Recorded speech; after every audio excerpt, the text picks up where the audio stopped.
Welcome back to the Why channel, where we explore the scary side of science. Before we launch, make sure you subscribe, hit the bell, and smash the like button, because what you're about to hear might just terrify you. You know, it's a question that sounds so simple, but the answer is one of the most frightening things I've ever researched. After landing on the moon, how in the world did the astronauts get home? There was no launch tower, no army of engineers, no giant rocket. Just silence. So how did they pull off the most remote, high-stakes escape in human history? Let's get into it. To really understand the sheer terror of this situation, you have to start here. This isn't some dramatic quote from a movie. This is from an actual speech written and waiting for President Richard Nixon to read to the world. They were so utterly convinced that this could fail that the White House had a eulogy ready to go. Because there was no backup plan, there was no rescue mission. If they couldn't get off the moon, they would be left there to die. 250,000 miles from anyone who could help. It's a chilling reminder that this whole thing was balanced on a knife's edge. So just picture it. You're standing on the moon. It's completely silent. Earth is just a beautiful, distant blue marble hanging in the black sky. Your ride here, that colossal Saturn V rocket that shook the entire planet, it's gone, a memory.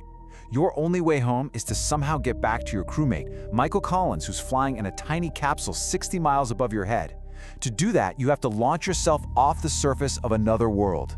And this right here, this comparison puts the sheer insanity of the challenge into perspective.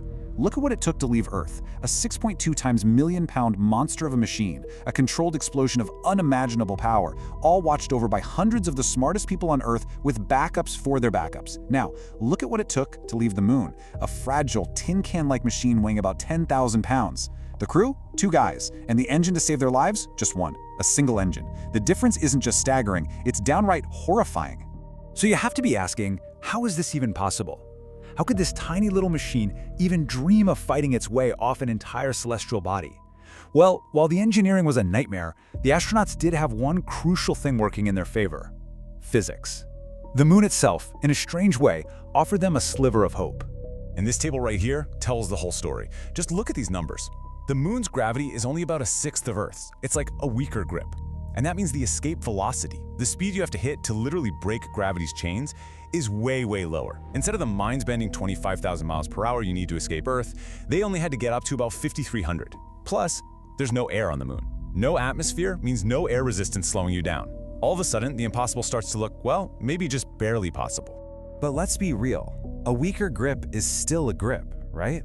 It's not like you can just hop into orbit. They still needed a massive amount of power from a machine that was designed to be as light as humanly possible. Their entire plan, their lives, it all came down to one single piece of hardware. And that brings us to the heart of this entire terrifying story: the ascent engine. The whole philosophy of the Apollo program was redundancy, redundancy, redundancy. Backups for everything. But for this one single moment, the most critical moment of the entire mission, there was no room for a backup. There was only one engine, and they had exactly one chance to get it right.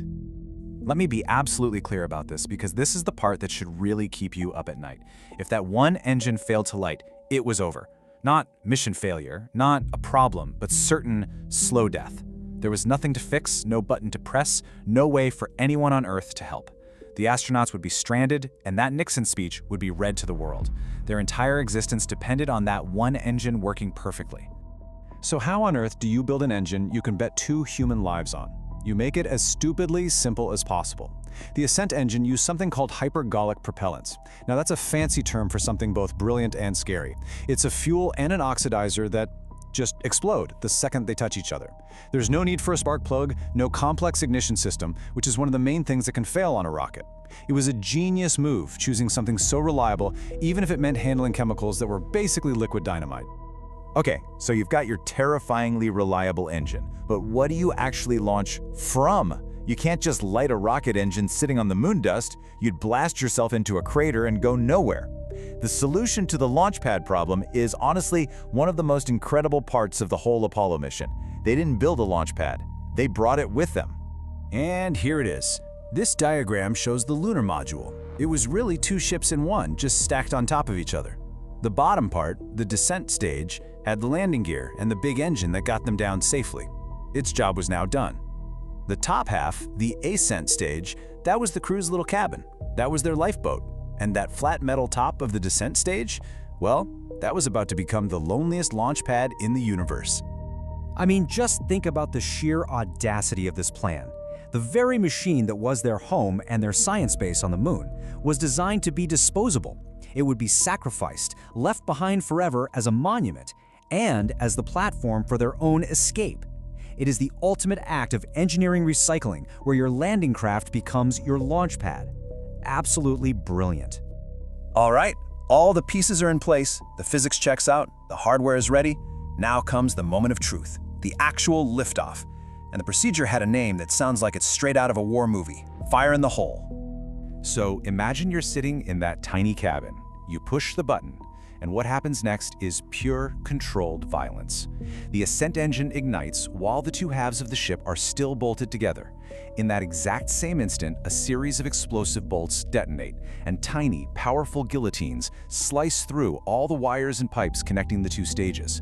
For just a split second, you are literally riding a controlled explosion to separate yourself from the bottom half of your own spaceship. But here's the weirdest part. For the astronauts inside, despite all that explosive mechanical chaos happening underneath them, the experience was bizarrely calm. See, with no air on the moon, there was no fire, no smoke, no deafening roar that you get on Earth. They just said it felt like a smooth, fast elevator ride. The only sound was a faint whistle as the cabin pressure vented. A silent, graceful climb into the absolute blackness of space. After 7 minutes, just 7 minutes of that single engine burning perfectly, it cut off. They had made it. The ascent stage had clawed its way into lunar orbit. From there, it was a complex but understood ballet of orbital mechanics to meet up and dock with Michael Collins in the command module, their ticket for the long coast back to Earth. They had actually done it. They were off the moon. The whole world celebrated. It was an unbelievable success, a triumph for all of humanity. But we should never, ever forget just how close they were flying to absolute catastrophe, a fact that was known and planned for at the very highest levels of government. That speech we talked about at the beginning, that wasn't just some idea somebody jotted down. It was an official contingency plan sitting on the president's desk, ready to be delivered to a heartbroken world. The very existence of the in event of moon disaster speech is the final, chilling proof of the risks they were taking. Everybody knew one bad wire, one leaky valve in that single engine, and human history would be changed forever, for all the wrong reasons. It's a miracle of engineering. Getting home from the moon wasn't about brute force. It was about brilliant, terrifyingly simple design executed with one engine and 0 second chances. And as we start looking at going back to the moon and even onto Mars, it leaves us with a really big question. What risks are we willing to take for the next giant leap? Thanks for watching. If this story kept you on the edge of your seat, subscribe to the Y channel, turn on the bell, like this video, and share it with your friends.